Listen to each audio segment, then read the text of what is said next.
Hello, welcome back to my channel. My name is Mara, if you did not know.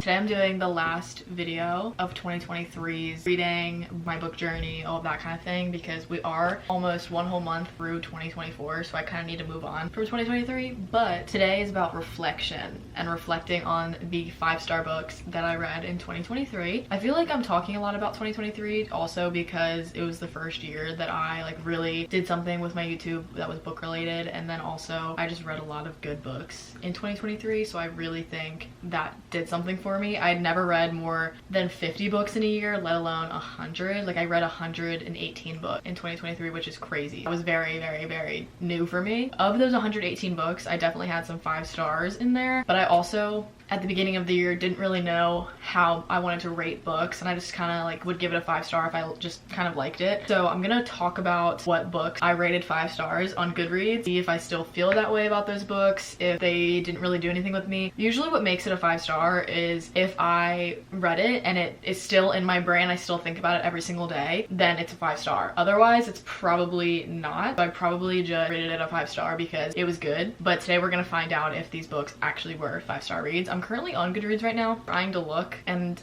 this doesn't show it as well as the app does, so I think I'm gonna do it on my phone. My Goodreads is always linked in the description if you want to be my friend on there, and we can look at what each other's reading, and you can add more to my TBR because I usually end up adding literally every single book that someone that I'm friends with on there talks about. I'm like, okay, that means I have to read it. I'm just gonna go to my Goodreads on my phone, and we're gonna look at my 2023 reading challenge. My goal was to read 40 books, and I read, again, 118, so that was literally insane. So the first 5-star of the year, wow, the fact that I didn't give that book a 5 star is kind of crazy. I definitely thought I would have. I gave that 4. I think it took a while for me to get a 5 star. I did not like that book. All right, the first book I gave 5 stars in 2023, I read in April, so it took me a while to get there, but I also think that was because during April was when classes finished up, and then it was just finals after that, so I had time to actually read and not have to worry about balancing school and reading and then work and all my other stuff going on in life, because January to March I wasn't doing too well last year. I was probably just too busy to really sit down and really digest what I was reading. So a lot of the books that I read early last year I didn't end up liking because I just couldn't focus on them. So the first book that I gave a 5 star again was in April, and that was The Cheat Sheet by Sarah Adams. I've talked about this book a lot. I read it as a library book, and I really, really, really want it, and I want to reread it because it was really, really cute and I really liked it.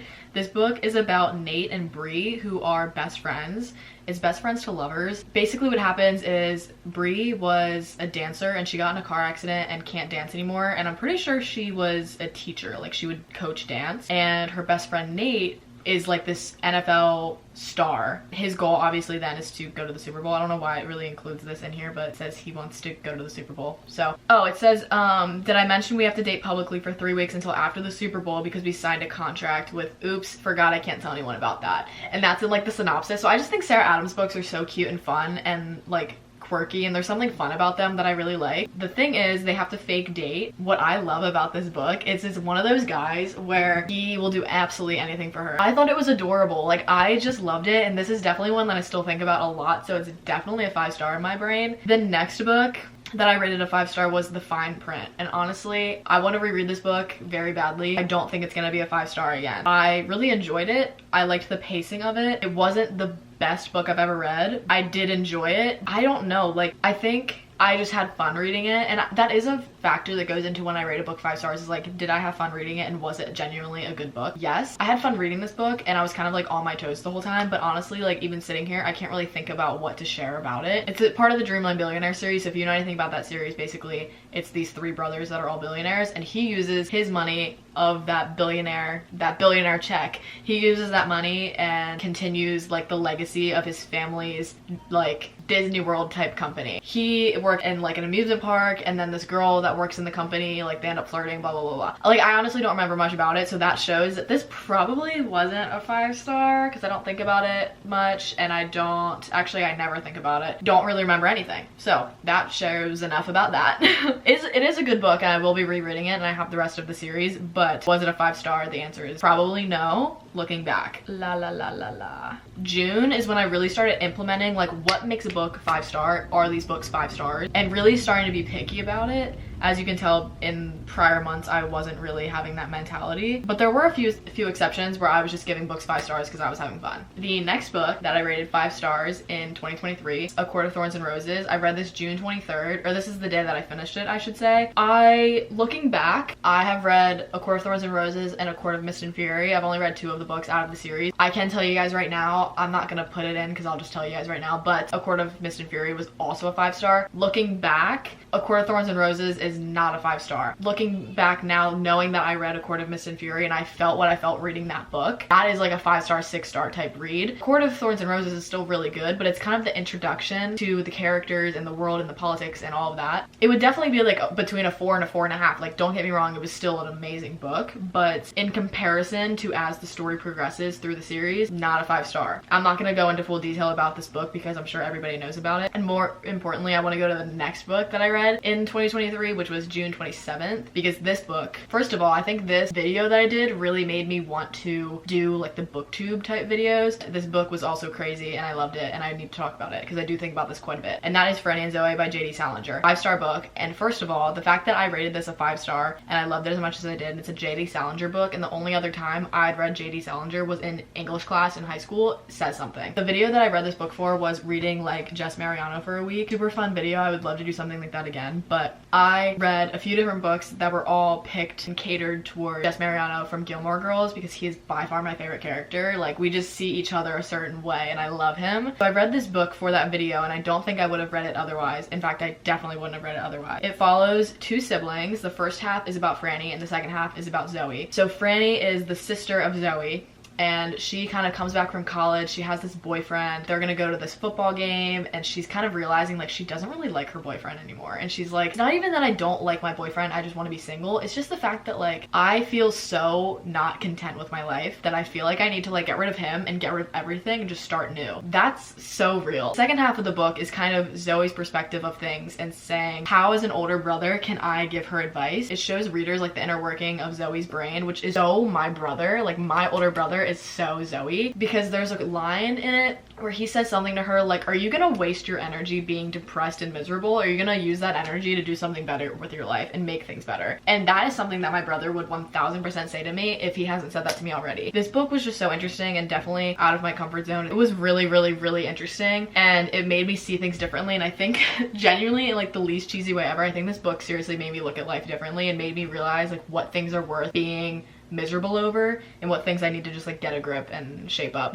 That's a little harsh on myself, but it's factual. A full 180, I read Rock, Paper, Scissors by Alice Feeney. Again, obviously a 5 star because that's why I'm doing this video. Finished this book on July 3rd. I've talked about this book a million times, about this couple that wins getaway in Scotland at this like abandoned chapel. It turns out to be that it was plotted and it wasn't actually like they won this trip, and it's a thriller. So the whole point of it is that someone is supposed to die. Someone's gonna die there or be captured there. This book kept me on my toes every twist and turn. I've said this a million times on my channel. If you've watched multiple videos, you're probably tired of me hearing this, but I'm not a thriller mystery kind of girl. I don't like those books. So reading this book and having like the impact of feeling like I'm being thrilled was so exciting. And I've read a lot of mysteries and thrillers that just like didn't do that for me. So the fact that this book really, really got me on my toes and made me want to read this book and read this series and read of this genre, I should say, was like so incredible, and props to Alice Feeney for that. 2 Sally Rooney books, and that is Conversations with Friends and Beautiful World, Where Are You? Sally Rooney kind of writes along the same element in all of her books, where it's kind of following these Irish characters who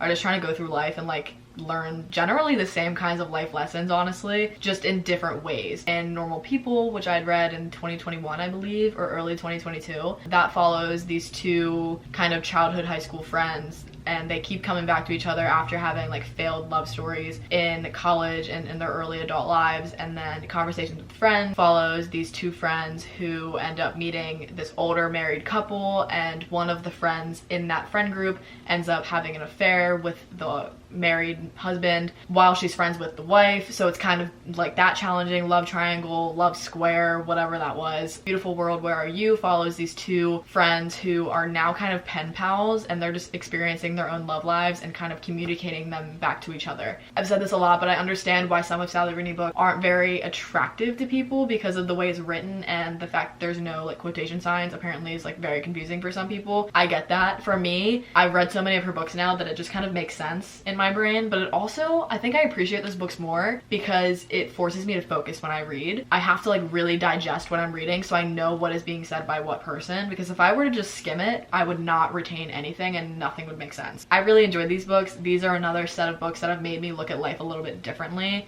and just kind of understand the way I feel certain things and the way other people act. Ooh, Hot House Flower, I gave a 4.5, and I think about that book every single day. One that I've talked about a million times, Fourth Wing. I finished this book on August 8th. I gave this book 5 stars. It has 1.1 million ratings and its average is 4.6. I don't really need to say anything else about this book. I've talked about it a million times along with half of the world. This is by far a 5-star. I loved it, ate up every second of it. I didn't love Iron Flame. I gave it like a 4 maybe. It was still really good, but in comparison to Fourth Wing, like this just ate down and gave me a whole new love for fantasy books that I don't think I'll ever be able to fully feel the way I did the first time when I read this. This next book I didn't rate because it is memoir, autobiography. I read I'm Glad My Mom Died by Jeanette McCurdy, and I just feel like I should talk about it a little bit. I'm sure a lot of people kind of know about this book. I feel like I should talk about it because it just kind of gave me like a new perspective on childhood actors and the life that they live from a very young age. Like she was acting like a grown adult by like age 5, and I just feel like the things mentioned in this book are things that I found so fascinating to think that I would like sit back as a child and watch like iCarly and like Sam and Cat and things like that and just think about how I was like, oh, they're living the life, like this is amazing. But unfortunately the things that she talks about in these books as for like child acting and just being in the industry at such a young age are things that have happened to many people, and you just never really understand what they're going through until obviously you read something like this. So I feel like this is a book that I would recommend a lot of people to read. I don't read a lot of books like that, but now it makes me want to, so there you go. I think about that one quite a bit. 4.75. What did I give this one? 4.5. Oh, I know what the next 5-star was. The next 5-star I read was Magnolia Parks. I'm not gonna sit and talk your ear off anymore about this book. Just know that I love this series and I'm purposely putting off reading the rest of it because I cannot fathom the idea of this series ever not existing further than what I'm reading, and I cannot explain what this book has done to me and how my life will never be the same. Just know that. I think I also gave Daisy Hates a 5-star. Yes, I did. Twisted Lies by Anna Huang. I was not expecting to be a 5-star book. I've said that a few times already. I was not expecting this because I did not like Twisted Love at all. Didn't like it. And I accidentally read Twisted Lies and not Twisted Games when I meant to. I grabbed the wrong book on the way to the airport, couldn't do anything about it. And I read this book and I was having so much fun reading it. It wasn't like the best book I've ever read in my life, like absolutely not. But was I absolutely eating up every second of it and like thinking about Christian for days upon days afterwards. Like I would wake up in the morning, first thing I was thinking about in the morning was Christian. I've seen a lot of people say that the first and second book they didn't really care for, but they kept reading, and the third and fourth they ate up. So I'm hoping that does the same to me. I really enjoyed this book a lot. I read it at the airport and I read it so fast. Absolutely ate down. Although none of these books in this series were a 5-star, a lot of them were 4.5 to 4.75, almost a 5-star. And I feel like I need to talk about this series because I read it completely in 2023. The Addicted series. You guys know I love this series. I love the characters. I love the found family. I love the tropes, the protection of the guys, just like the relationships between the guys and the friends and all of it. Like I ate it up. Breakfast, lunch, dinner, dessert, 5-star, 5-course meal, Michelin star. Like I cannot explain how much I love this series, and this is one that I will never ever stop thinking about. Ever. If I could reread the Addicted series for the first time again, I so would. The first few books took me a little bit. I remember not really enjoying the first few books. I was feeling really confused on why they were kind of allowing each other to do certain things, but as I got through the rest of the series, I just realized like the love that they have for each other and the fight that they all have for each other is so unmatched, and I will never ever forget reading Hot House Flower for the first time. Like Reich and Daisy, I'm their #1 defender. If they did anything wrong, I'd be the first person to bail them out. Like, absolutely do not talk about them. I will always be there. Those are the books and the series that I think were like the most memorable of 2023 for me. There's obviously more books that like I loved in 2023, but these were the ones that just were absolute hands down the best books that I read of the year, or my favorites. So there you have it. Easy enough. Thank you guys very, very much for watching. Definitely check out some of these books, and I will see you guys when I see you.